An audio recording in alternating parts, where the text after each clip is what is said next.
distinguished genomic scientist in the world at this moment, uh, Eric Green. His qualification is a BS University of Wisconsin Medicine, 81, MD PhD, Washington University, 87, and he is an MD PhD, is the director of the National Human Genome Research Institute at the US National Institute of Health. He is the third, he has succeeded Francis Collins. Before that, I think he had a whole career in this area. And NIH, he was the first person to get into the Human Genome Project at the very beginning and had been the founding director of the NIH Intramural Sequencing Center, I think from 97 to 2009. So it is the period in which I went to IJIB. He was an inspiration, and we look forward to your deliver the talk.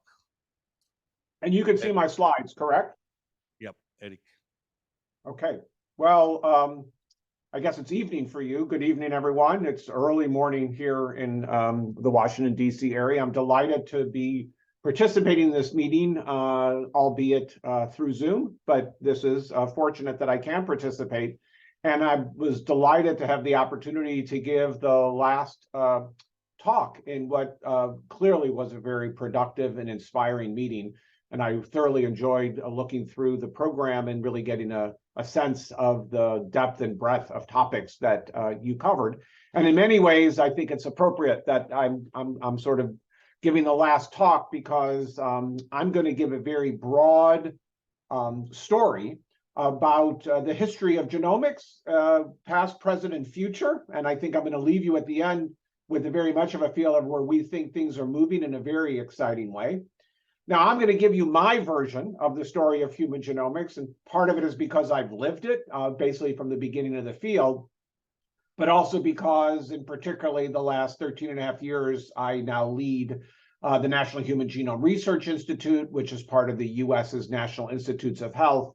And we're the major funder of biomedical research in the United States. And actually, my institute, one of the 27 institutes at NIH, focuses on human genomics. And in that leadership role, I very much am responsible for thinking about where the field has been, where the field is going, and trying to realize that through the research dollars that we have provided to us. So I'm really going to give this through the perspective of a funder of genomics research, with an emphasis on health applications, of course, because we are part of the National Institutes of Health. So it's actually important to point out from the beginning that despite its relative youth, human genomics has thus far unfolded in a very rich and exciting story. That story can be told using a book-like framework in the form of 4 chapters that followed an initial prologue. So here are the table, or here are the set of chapters, basically the table of contents. And as you'll hear, the prologue in conjunction with chapters 1 through 3 actually represent the past. But we're really currently at a critical juncture as we're actively creating the 4th chapter in human genomics, which aims to be making genomics mainstream in medicine. And so what I'm going to do now is really provide you with some explanatory excerpts from each of these chapters, albeit in a very brief, abbreviated way, because I have a lot of accomplishments to cover, so I'll stay at a very high level in describing it. And we'll start with the prologue, and especially for the younger members of the audience, I really want to remind them what the origins of genomics was. The science of DNA grew substantially throughout the last century. Particularly notable events included the discovery of DNA's double helical structure in the 1950s, and then the elucidation of the genetic code in the 1960s. But in many ways, the most relevant part of this prologue associated with the story of human genomics was the molecular biology revolution that took place in the 1970s and the 1980s. And the big question for the prologue was, can we develop the tools for comprehensively exploring genomes? Now, the molecular biology revolution was specifically associated with the development of some very important tools, examples of which include methods for cloning and manipulating DNA, that is recombinant DNA technologies, those for reading out DNA or sequencing DNA, And then eventually those for selectively amplifying DNA, represented on the right in the form of the polymerase chain reaction. Now, as these tools of molecular biology got better and better throughout the 1980s, the notion of actually performing studies that explored all the DNA of an organism, that is its genome, began to get serious consideration. And there was particular interest in comprehensively studying the human genome due to the compelling challenges arriving in human medical genetics that needed a better understanding of the structure and the function of the human genome. But we also needed more powerful approaches for actually studying human DNA. Well, in short, the advances in the tools of molecular biology and the growing excitement about approaches for comprehensively studying the DNA of an organism led to the coining of the word genomics and the naming of the new field of genomics in 1987.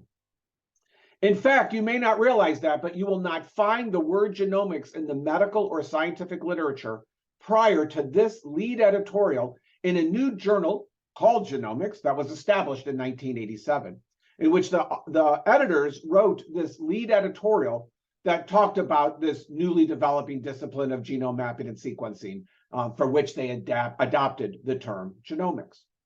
Now, as you heard in the introduction, I actually graduated with my medical degree and my PhD, an MD and a PhD, in 1987, which means now in the entire time I was in medical school or graduate school, I never once heard the word genomics because the word didn't exist. And now, of course, it's 36 years later, and wow, a lot has happened in this field of genomics.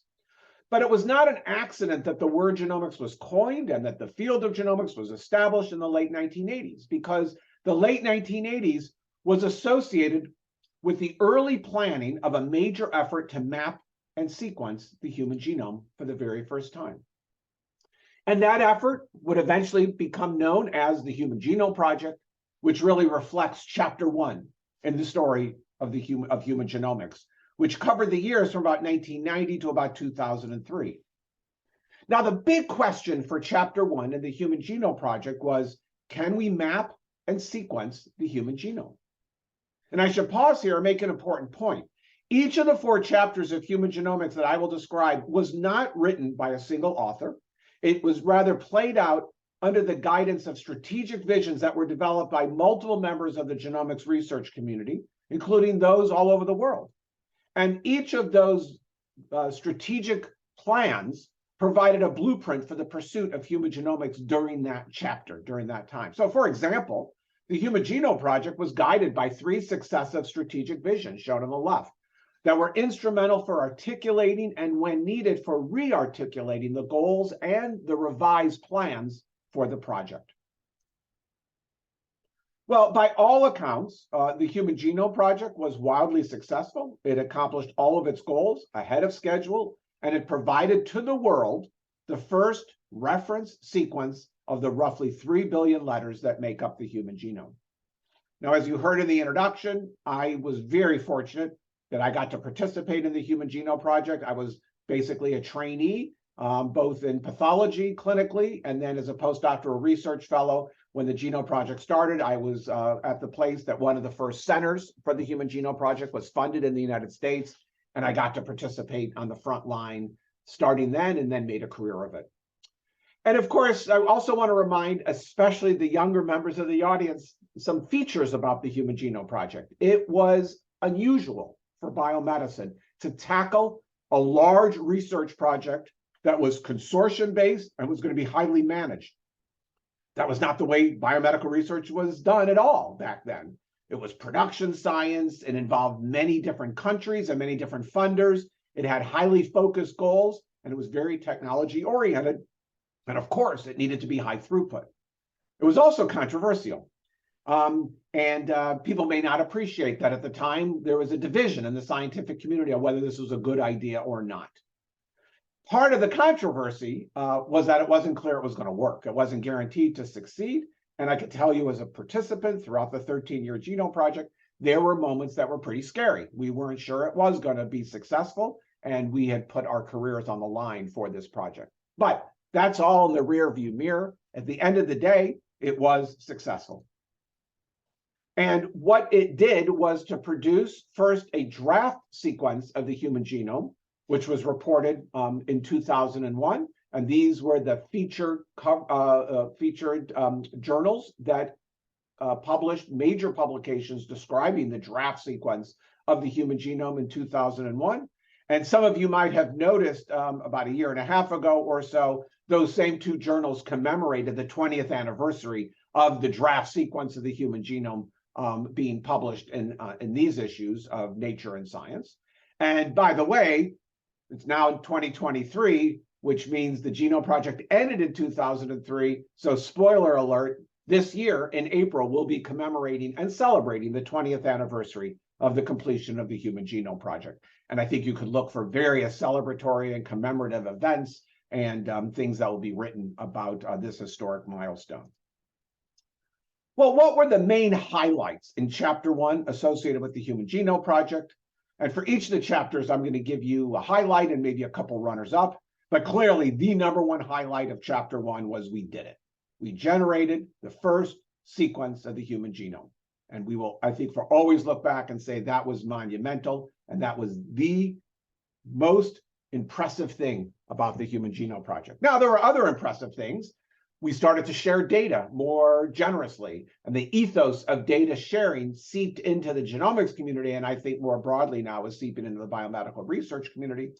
And I think there was also an early integration of consideration of bioethical issues associated with genomics. You'll sometimes hear them referred to as ethical, legal, and social implications of genomics, and that's where the abbreviation ELSI comes in. If you ever heard ELSI, think bioethics. And from the very beginning of the Genome Project, ELSI was prominently featured. And because of that, that has carried through to the present time, where we embed bioethics research in all the major human genomics research projects that we fund. Well, the completion of the Human Genome Project marked the end of one chapter and the immediate beginning of another. And Chapter 2 saw the field grow well beyond the focus goals of the Human Genome Project, bringing with it a major expansion and maturation of genomics. Now, the big question for Chapter 2 was, can we use genomics to advance knowledge about health and disease? And with the completion of the Human Genome Project, the various funders of genomics research went in different directions to pursue their different missions, but our institute recognized the importance of having a well-crafted vision for supporting human genomics research, especially that related to human health. And so as such, our institute conducted a multi-year strategic planning process that produced, literally on the day the Human Genome Project ended, a strategic vision that outlined the immediate future for human genomics following the Human Genome Project. And this illustrative, iconic graphic from that strategic vision is shown on the right, which depicted how human genomics would now be built upon the foundation created by the Human Genome Project. Well, this 2003 strategic vision then guided human genomics until 2011. And the key aspect of the pivot from the Human Genome Project in 2003 to this new view of where we needed to go in genomics was really an important one, because it was basically going back to one of the fundamental arguments for the Human Genome Project. And that was, would it be possible to use information about individual patients' genomes as part of their medical care? So much about what I learned in medical school and what everybody is taught in medical school is based on the average patient. But of course, no patient is average. Each patient is unique. And part of their uniqueness is related to the slight differences they have in their genomes. Could we harness information about that unique aspects of each patient's genome in order to better tailor their medical care? And so that was always the promise of the Human Genome Project, was to bring genomics eventually into medicine. And so we shouldn't be surprised that literally when the Human Genome Project ended, the notion of juxtaposing the words genomic and medicine together to create this phrase of genomic medicine shouldn't be surprising. And indeed it wasn't. We saw it in the popular press, we saw it in the scientific press.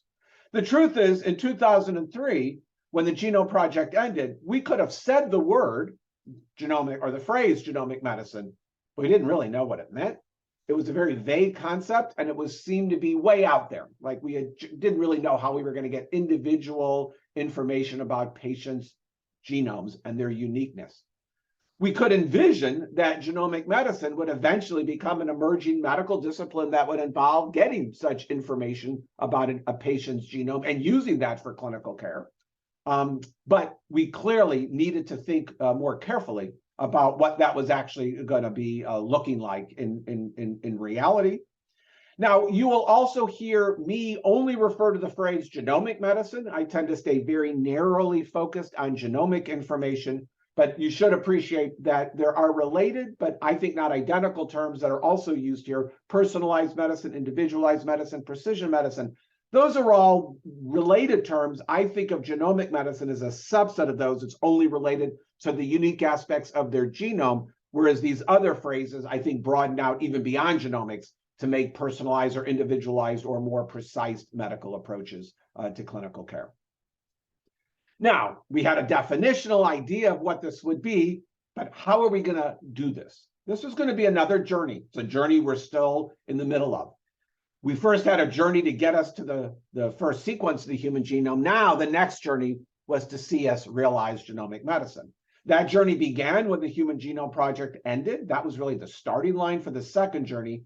And the journey was going to somehow be in the future when we started to realize genomic medicine in a meaningful way. And just like the journey of the Human Genome Project, we knew it was going to require multiple steps. And we couldn't even define what all those steps were going to be. We'd have to figure it out as we went along.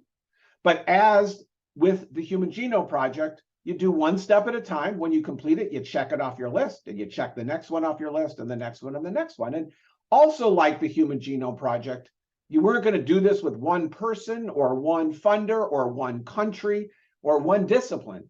And you were also not going to do it quick. This wasn't a sprint. This was more of a marathon where you were going to have many, many people from many, many different disciplines and many different countries contributing, all running shoulder to shoulder with what inevitably is going to be multiple decades to fully see genomic medicine realized. So to get started, basically 20 years ago, we just had to figure out what was the first step and maybe the second step and the third step. Well, I can tell you, we recognized when the Genome Project ended what the first step had to be. We recognized that if we were going to make genomics part of medicine, it was going to have methods for sequencing human genomes that were much less expensive than the methods we used for sequencing the first human genome as part of the Human Genome Project. And let me just remind you, while the Genome Project was successful in its goals, it came at a price tag that had a lot of zeros on it. In fact, generating that first sequence of the human genome cost something like $1 billion US. $1 billion US, far more expensive than you could imagine using this in clinical care. We knew when the Genome Project ended that the next big step in genomics was going to be to develop new technologies that would remove multiple zeros from that price tag and deliver what was affectionately referred to starting in 2003, the $1,000 genome. Could we develop new methods for sequencing DNA that would allow you to routinely sequence a human genome for $1,000 or less? Those eventually became known as sort of next generation DNA sequencing technologies. And we appreciated that we were going to have to replace the factories, such as shown here, that were used in the Human Genome Project to sequence that first human genome. And rather, we were going to need to develop some very fancy new nano, micro, whatever, some very new set of technologies that were going to look very different because they needed to be something like 6 orders of magnitude cheaper than what the factory-like methods that were used during the Human Genome Project. Well, like a lot of things in my talk, I get to say the rest is history because we did it. We successfully have generated over the last 20 years all new technologies. In fact, multiple different technologies for sequencing DNA. And we've seen the cost of sequencing go down precipitously. And now you can routinely generate a human genome sequence in less than $1,000. And some people believe it may get down to less than $100 in the coming years. And this has set up some remarkable circumstances because once it is that cheap to generate a human genome sequence, it means you can do a lot of very interesting science and ask a lot of questions. Among the questions that we needed to ask, of course, was how do we differ? How do people's genomes differ? And in order to figure that out, we needed to basically sequence a lot of people's genomes and compare them to one another. So we all know that people vary considerably at the single nucleotide level, sometimes referred to as single nucleotide variants or single nucleotide polymorphisms. But in fact, each of us carry between 3 and 5 million such single nucleotide differences in our genome. But we also have come to learn, based on now sequencing over 1 million people's genomes and comparing them, that we're much more complicated than that. That besides single nucleotide variants, we also have insertion and deletions, and we're getting catalogs of those. And we also have much larger structural variants that affect large chunks of the genome and move them into different places and so on and so forth. We are developing a richer and richer catalog of genomic variants that occur not only in the human population, but in discrete subpopulations around the world. And that's giving us invaluable information about human genomic variation, including a general understanding that by and large, people differ across their diploid genome, about 6 billion letters total, because we have 3 billion we got from mom, 3 billion we got from dad. Each of us contain about a 0.4% difference, or about 26 million nucleotides are affected by one or more of these classes of variants. And so if you look to the person sitting to the left or to your right, you're about 99.6% identical to that person, but you're also 0.4% different. And those differences are what some of them are not relevant in biology or medicine, but some of them are very relevant to why you are different in your characteristics, your traits, and your health risks. And of course, in order to understand how variation might influence your biological processes, we need to understand how the human genome actually functions. And here, of course, a lot has happened in the last 20 years. We've been interpreting the human genome. And in fact, many of you think of the human genome through the lens of a browser like this, where you go in on the internet and have available to you this Google map-like representation of the human genome that shows you where are the genes and where are the regulatory elements and where are the segments of DNA that get made into RNA and where are the transcription factor binding sites and so on and so forth. We are getting a richer and richer view of the human genome, but the truth of the matter is, keep in mind that whatever you think we know now, there's far more that we don't know. And this will be a rich area of genomics going forward that hopefully many of you will be able to contribute to as well.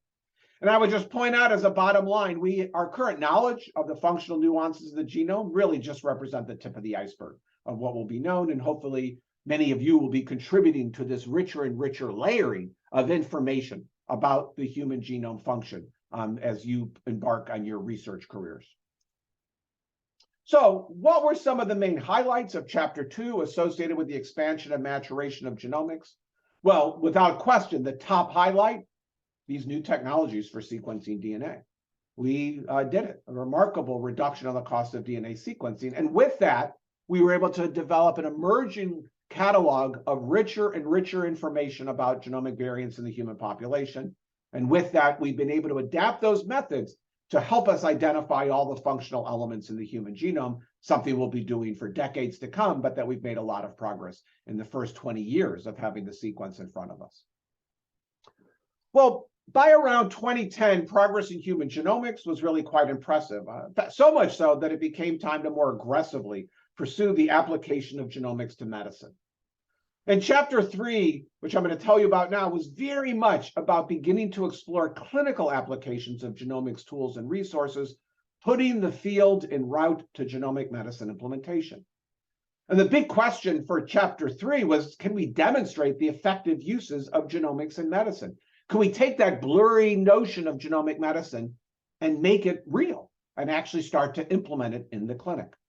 And as we had done previously, it was time to do some strategic planning and to publish our ideas after engaging the scientific community for a couple of years. And so in 2011, we did exactly that. And we, in fact, embraced the idea of genomic medicine directly in the title of our 2011 strategic vision, and shown in this iconic figure from that strategic vision. We predicted how the genomic medicine we implemented on the time scale it would likely be implemented, expecting a very exciting decade from 2011 until 2020. And really, one of the key aspects of the last decade that I think really helped push the field forward was developing this better and better understanding of the relationship between variation and function. And as I just alluded to, most genomic variants really don't have any biological consequences, but some of them do, a subset. And of course, those subset of genomic variants do impact our traits and our phenotypes. And of course, we're most interested in human disease traits as clinicians. But the big question we had to answer was, well, which of the variants is biologically relevant and how does it affect biology? And so in order to appreciate what has happened in understanding the genomic basis of disease, I just want to remind you of a general framework that is typically used, that all human diseases have a genomic influence, but it really does vary what it looks like depending upon whether it's a rare disease or a common disease. So rare diseases like sickle cell anemia and Huntington's disease and cystic fibrosis, they're rare in the population, but they're more simple genetically because they usually involve just one gene. They're monogenic. Here we've made great progress because of all the tools of genomics. And I often like to point out that when the Genome Project began in 1990, there were 61 rare diseases that we knew what gene was mutated in the human genome. One of those was sickle cell anemia, but it was only 61 diseases that we knew what caused it. Now we're up to nearly 6,000 rare diseases. We know what the cause of the mutations are, which genes are affected, and so forth. Substantial progress brought about because of these advances in genomics. But of course, most of clinics and hospitals across the world are not filled with patients with rare diseases. They're filled with patients with common diseases. And common diseases, cardiovascular disease, autism, Alzheimer's, mental illness, cancer, and so forth, are common in the population. Diabetes and hypertension is great examples, but they're not simple at a genetic level because they involve multiple genomic variants. They're multigenic, in other words, and they all with smaller contributions of each of these variants. And there's often a greater contribution of social and environmental influences that confer risk.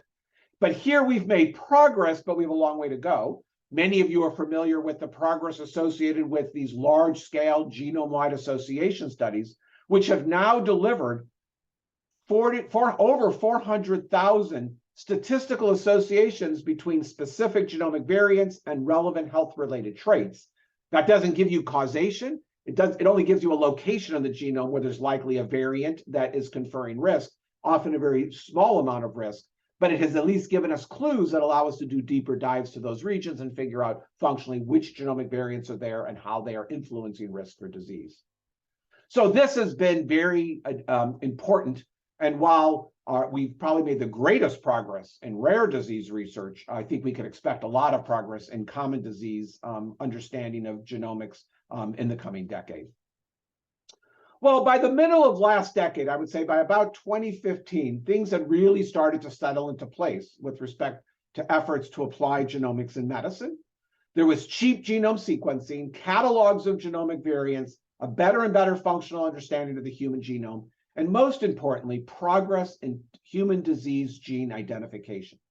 And these developments culminated in some of the earliest examples of genomic medicine being implemented.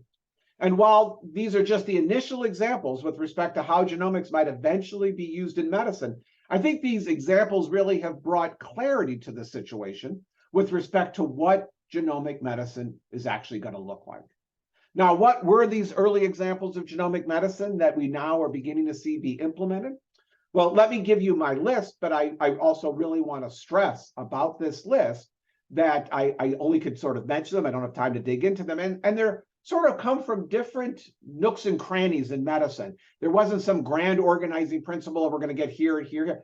There were very sort of opportunistic circumstances that arose that allowed genomics to actually find its way into useful clinical applications more quickly than others.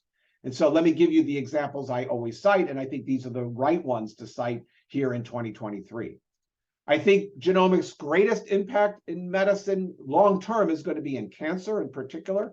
I think all of you appreciate that cancer is a disease of the genome, and we can just as easily open up a tumor's genome and read it as we can a normal cell's genome, and that has gone on literally millions of times now, and we're learning more and more and more about the genomic signatures of changes and aberrations in tumor cells that really give us clues about the mechanisms of cancer, the prognosis associated with that patient's cancer, and also treatment options that may be best designed for that patient based on the genomic signatures. So I think cancer genomics is going to absolutely lead the way in clinical applications of genomics. But we've also seen substantial advances in rare disease diagnostics. Nowadays, when a patient comes in, either with a suspected genetic disease or with an undiagnosed condition, we just see about 25, estimated about 50,000 times a year around the world. Now their genomes just get sequenced as part of clinical care. And we're getting better and better at figuring out what the cause is of that disease, upwards of 50% or more of being able to just figure it out from the sequence. And that's just been game-changing for literally tens of thousands of patients. And so this is now mainstream, using genome sequencing for rare genetic disease diagnostics. Probably the number one most common genomic test worldwide is non-invasive prenatal genomic testing, where you can, through a simple blood draw, detect a small amount of fetal DNA that naturally floats around in the maternal bloodstream and use that for assessing aneuploidy in the way we previously did it using invasive methods like amniocentesis or chorionic villus sampling. In fact, it is estimated that between 5 and 7 million pregnant women will get their prenatal, non-invasive prenatal genetic testing done this year. 5 to 7 million pregnant individuals. That's a pretty remarkable number. It's probably the number one genomic test worldwide today, and it's definitely mainstream in many countries. Pharmacogenomics, it's finding its way into reality. It's basically pharmacology and genomics. Why do people respond differently to medications? The answer is because in many cases, there are genomic variants in drug metabolism pathways that influence whether you are a good responder or a bad responder to a medication. And the idea is, as we learn about those variants that influence those pathways, can we use that information before making a decision about which hypertensive medication to give somebody or which asthma medication? Because we always have options, or many times have multiple to choose from, and we just randomly pick and choose. But could we be smarter in that selection? Could we be more tailored in our selection of the best medication on the list for that individual patient? So these are all absolutely happening, and I think every one of these categories will grow in the coming years. There's a lot of excitement about genomic risk predictions for more common diseases. Sometimes these are referred to as polygenic risk scores, where we basically survey individuals' variants and make predictions about whether they're going to be at high risk or low risk for getting diabetes or having an early cardiac event or having other conditions. I don't think I would put these on the list without a question mark next to them. I don't think these are all mainstream. I don't think they're all being implemented. I think they may be the next thing that will hit this list, but we are doing a lot of research on polygenic risk scores here in the United States, and I suspect we'll see this elsewhere. I think it's a very exciting area, but I don't think it's ready for implementation quite yet, but let's keep our eye on this in the next few years. So what were the highlights associated with Chapter 3 in the field's journey en route to genomic medicine? Well, I think it's the last slide I just showed you. Here we are 20 years after having the first glimpse of the sequence of the human genome, and we are now seeing examples of genomic medicine emerging. It is not hypothetical. It is real. It is early days, but at least it's real. I think that has come about because of major progress in unraveling the genomic basis of rare diseases, but also a framework for studying genomic basis of common diseases, which lends lots of excitement for what's going to happen in genomic medicine. So that takes us to the present time. I think we should just pause for a minute, take stock, think about the past, think about the present, and celebrate. Because I think it's worthy of celebration when you consider what's happened in just 36 years since the field of genomics got named. You know, here it is. We sequenced the human genome for the first time. We reduced the cost of sequencing a human genome by more than 1 million-fold. We use those methods to now sequence millions of human genomes. With that came information that greatly advanced our understanding about how the human genome actually works. And we put all of that together to greatly advance and unravel the genomic basis of human disease, giving us the opportunity to finally begin to see genomic medicine examples emerge. And I think that is truly spectacular. And it's happened far faster than I ever could have anticipated. But this celebratory list, therefore, also gave us inspiration for appreciating the fact that as we entered this new decade of the 2020s, it was really time to really think about what was going to be next, what we were going to see happen in the coming decade. We also realized we needed to articulate a new strategic vision, as we had done previously, because we appreciated that it was time to really begin to think about the big question of, can we deploy genomics broadly and equitably in medicine?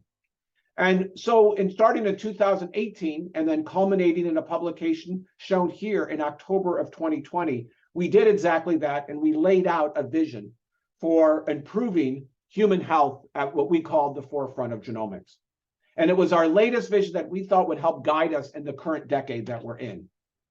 And I should really emphasize that this notion of the forefront of genomics really came about because we saw, even in the United States, that our institute was responsible for leading genomics research, but every institute at NIH and all biomedical researchers seem to be using genomics. And so we couldn't even do a strategic vision for all of genomics. So we adopted a new mantra at our institute, which got its way into the title, the forefront of genomics, where we knew what we could do was to basically provide strategic visioning at the cutting edge of genomics. And that's exactly what we did in this strategic vision. And what was really meant by this, and I would hope you would please read this publication, which you can freely download at this website shown here, genome.gov/2020 strategic vision. And I'm not going to go through it other than to tell you the four major categories that came into our strategic vision, because we heard lots of different things of what it meant to be at the forefront of genomics. And that's what we described in the document.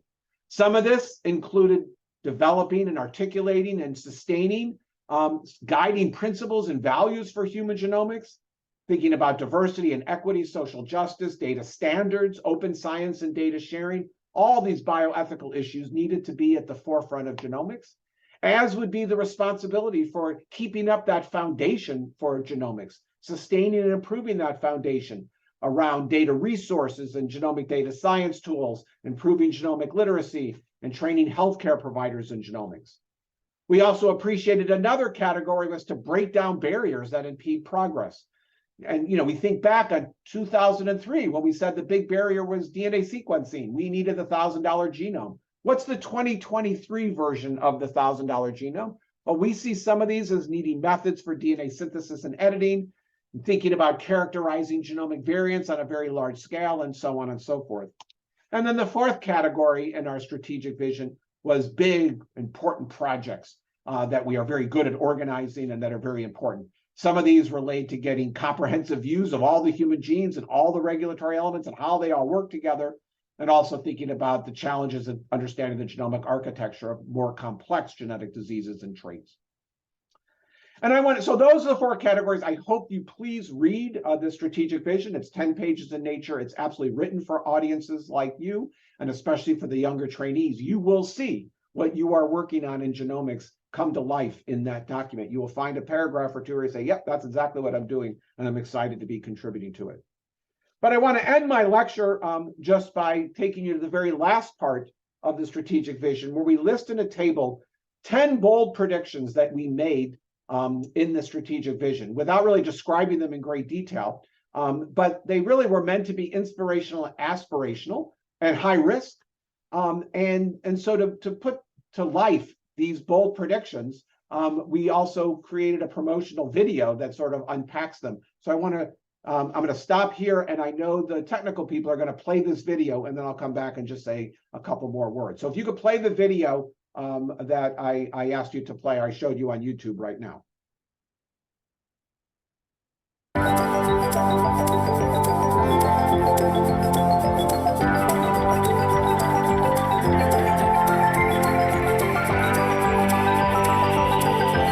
Genomics, which is the study of all DNA in an organism called the genome, is changing the way we practice medicine, how we manage and treat some previously incurable diseases, and our relationship with society at large. Since the 1950s, double helix and DNA have become household words, standing in for the historic discovery of the four chemicals that give us life: commonly abbreviated as A, C, G, and T. Genomics is at an age of innovation and invention like no other, all thanks to how strings of those 4 letters encode the information for creating and operating something as complicated as a human body. Springing forward from the success of the Human Genome Project, a massive reduction in the cost of sequencing a human genome, and the dawn of the CRISPR gene editing era, genomics is leading into an even more audacious future. A future that will define our collective lives for decades to come. But what could this future look like? Here is a summary of 10 bold and fantastical predictions made by experts at the National Human Genome Research Institute and the genomics community for the next decade of human genomics. While most are unlikely to be fully attained by 2030, achieving even one or more of these by that time would have lasting impact for science, medicine, and society. Prediction 1. Sequencing and analyzing a complete human genome will become commonplace for any research laboratory. Prediction 2. The role of every gene in the human genome will be known. Prediction 3. Environmental influences on our genome will be routinely used for making predictions about health and disease. Prediction 4. Genomics will no longer use social constructs such as race in human research studies. Prediction 5. Student projects involving the study of millions of people's genome sequences will be regularly featured at school science fairs. Prediction 6. Genomic testing will become commonplace in medicine, just like a standard blood test is used now. Prediction 7. It will be readily known if a given letter difference in a person's DNA is clinically important. Prediction 8. A person's complete genome sequence will be available on their smartphone in a user-friendly form. Prediction 9. Advances from human genomics will benefit all of society and not just a few. Prediction 10. Genomic discoveries and technologies will help cure more genetic diseases than ever before. How do we get there? The National Human Genome Research Institute is committed to leading research to make such predictions a reality. Learn more about the Institute's 2020 strategic vision for the future of human genomics by visiting genome.gov/2020SV. Dive deeply into a field that continues to transform medicine and will hopefully continue to bring curiosity, purpose, and compassion for people everywhere.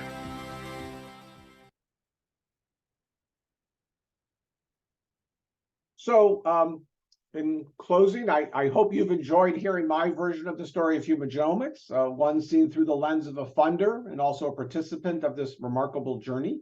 The prologue and the prologue and the first 3 chapters have now been written, but hopefully the most impactful parts of the story of human genomics really are still to come.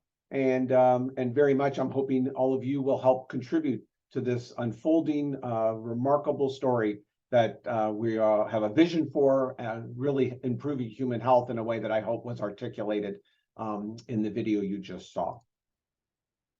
And in closing, I just want to say I was delightful to join you. If you are interested in staying connected with us, we put a lot of materials out. We have a one-stop page that's very easy to sort of navigate it, genome.gov/stay connected. I greet you there, but there's lots of materials, educational materials, fact sheets, videos, a lot of material about our strategic vision and our strategic planning process.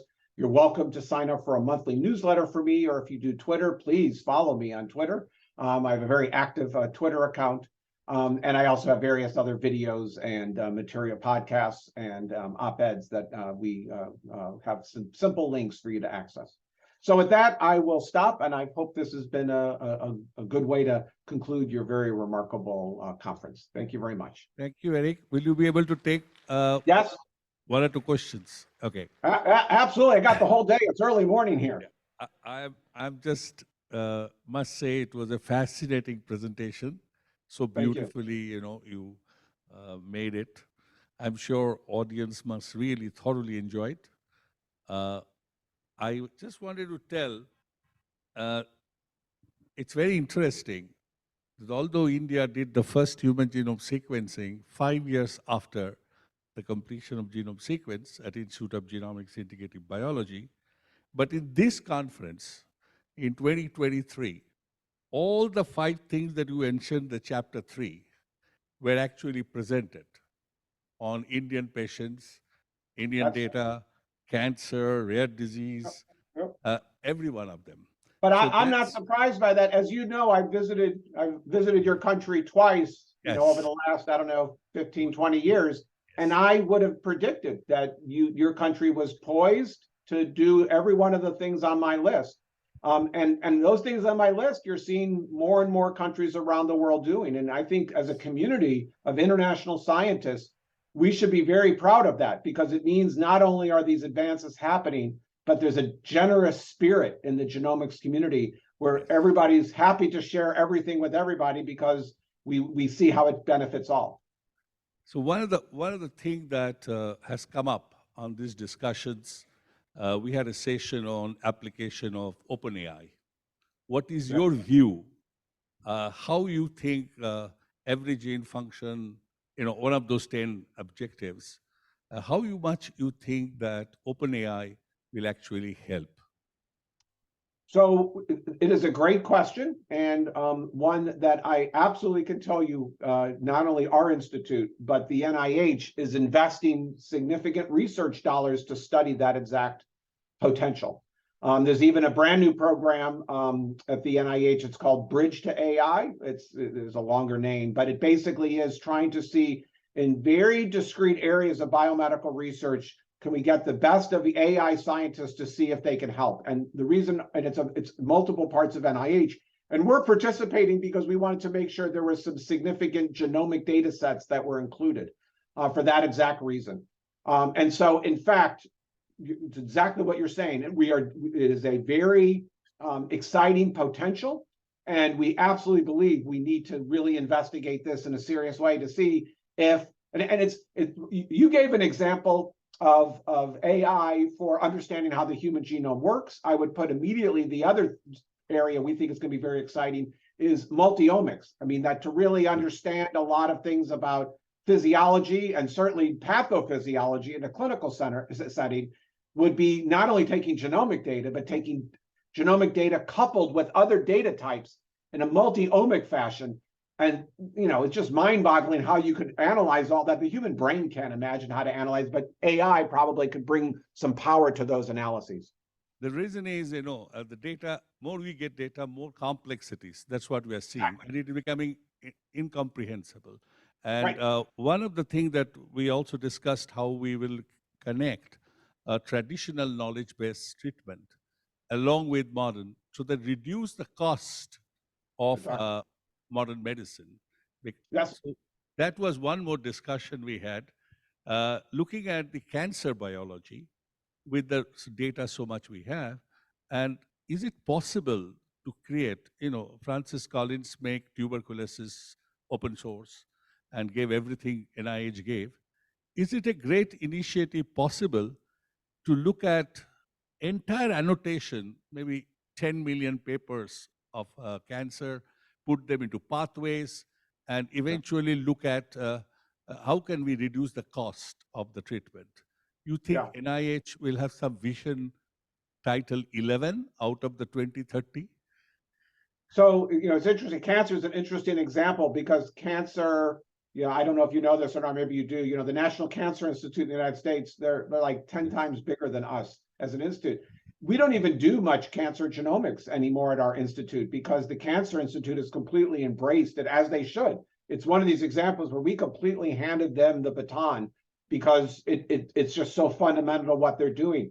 Some big initiatives are coming out in cancer. The current president of the United States is very interested in cancer, and you may have heard the cancer moonshot is sort of one of the things he's very passionate about. And so I would keep your eye on what the National Cancer Institute is doing in terms of new initiatives, because I think some of them will align with the kind of vision you just articulated.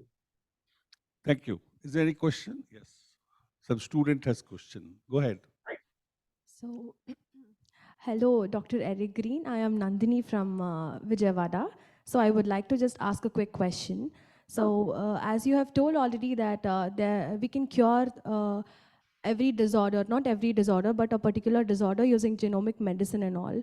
So coming to psychologically, so can we actually predict a depression onset using human genome analysis? And depression was the question? Depression, Yes, depression. yes, sir, yeah. You need the brain map.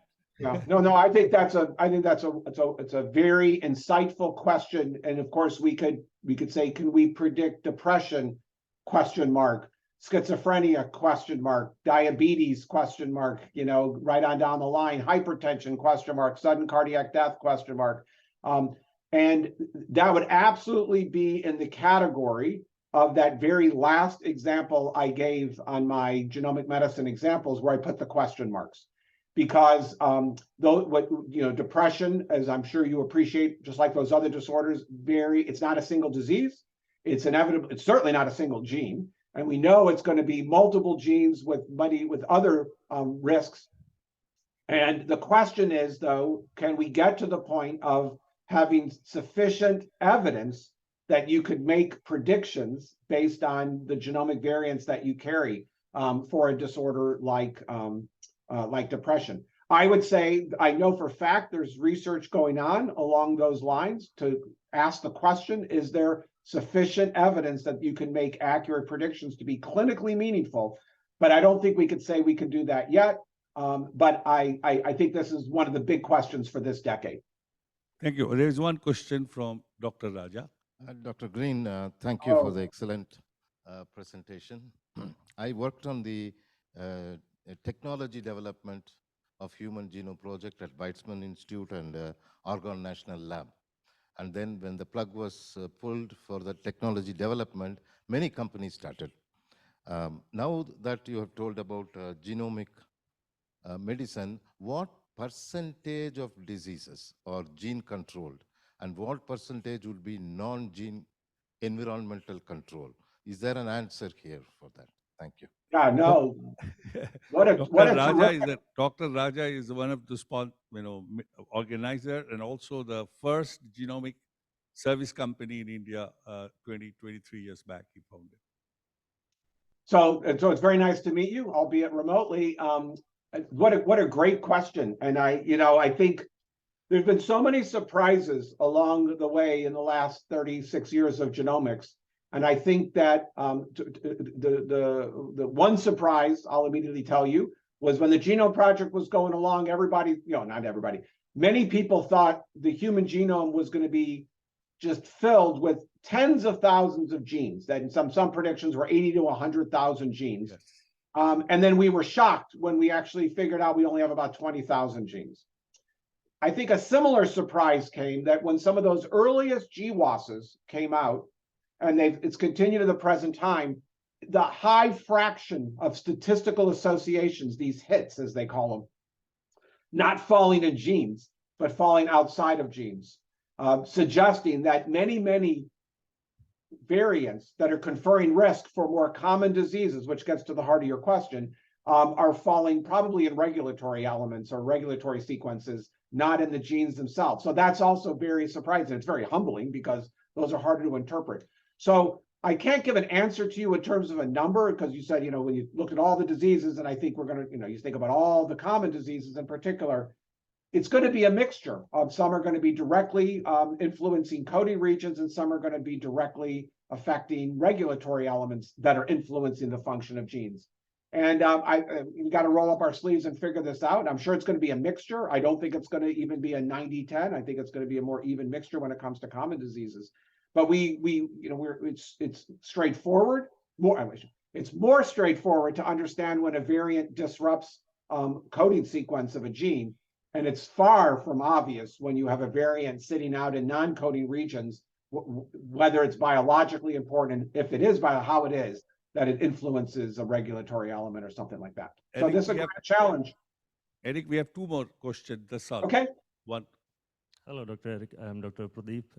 Louder. Actually, I'm Dr. Pradeep, molecular microbiologist, and my question is same as well, Dr. Professor Brahmachari asked you, that as we are going in the era of artificial intelligence as well as a faster genomic sequencing, how far we are from editing our genome as a means what is your future take about the our genomic editing for our babies? It's okay. Understand. Our babies are. So the question is, so you asked, again, another insightful question. I mostly talked about reading DNA and using information about reading DNA to imagine clinical applications. And of course, your question is about genome editing. The idea is, can we go in and edit DNA in a fashion that could become a therapy? And of course, we're inspired by these incredibly powerful new editing technologies like CRISPR and advancing modifications of CRISPR that make it ever more powerful. And we're inspired by these studies that are coming out all over the place, where you could use CRISPR, for example, to now cure sickle cell in some cases, and some other disorders where you can access the cells conveniently, do the engineering, and then put them back in. Of course, for many diseases, that may not work because you can't remove cells from certain tissues and be able to get the editing done. That said, there's lots of new technologies for targeting things to certain cells. So I think, I think it's going to be part of our repertoire. And I think we're seeing successes already, and we don't know what the full range of successes will be. I will caution people, we should be thinking only right now about somatic cells. We should be staying away from the germline. We don't want to see the germline edited yet by any means, if ever. Too many unknowns about germline genome editing, but somatic cells, absolutely. And we're going to be inspired by some of our earliest examples. Eric, you will be happy that India has just cleared the first sickle cell anemia CRISPR.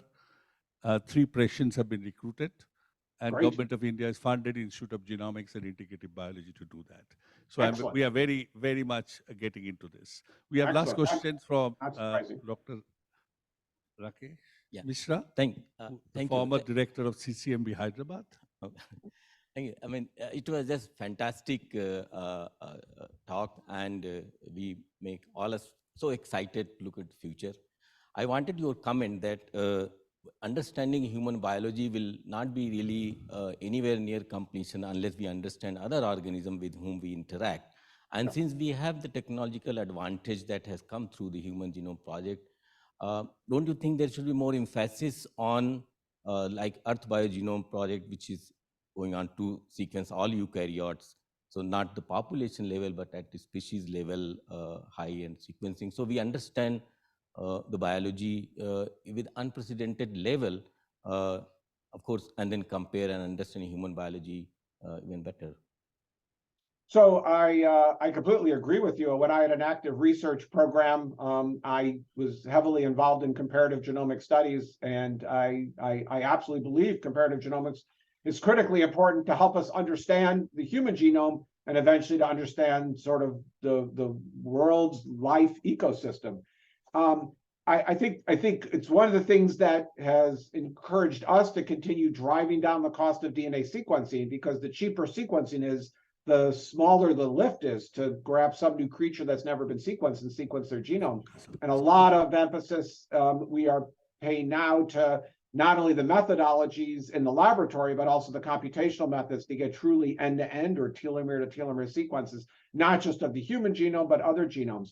And I think this is an area that, I think the world can really contribute to. And I would encourage funders in India, and as I do to other countries, that there's so much to be done. And if we can get the cost of sequencing down, it really gives an opportunity for more and more people, not just in medicine, but thinking about the world and all of the living systems, that having more and more genomics done across more and more species, getting insights about so many broad aspects of biology is very much in everybody's best interest.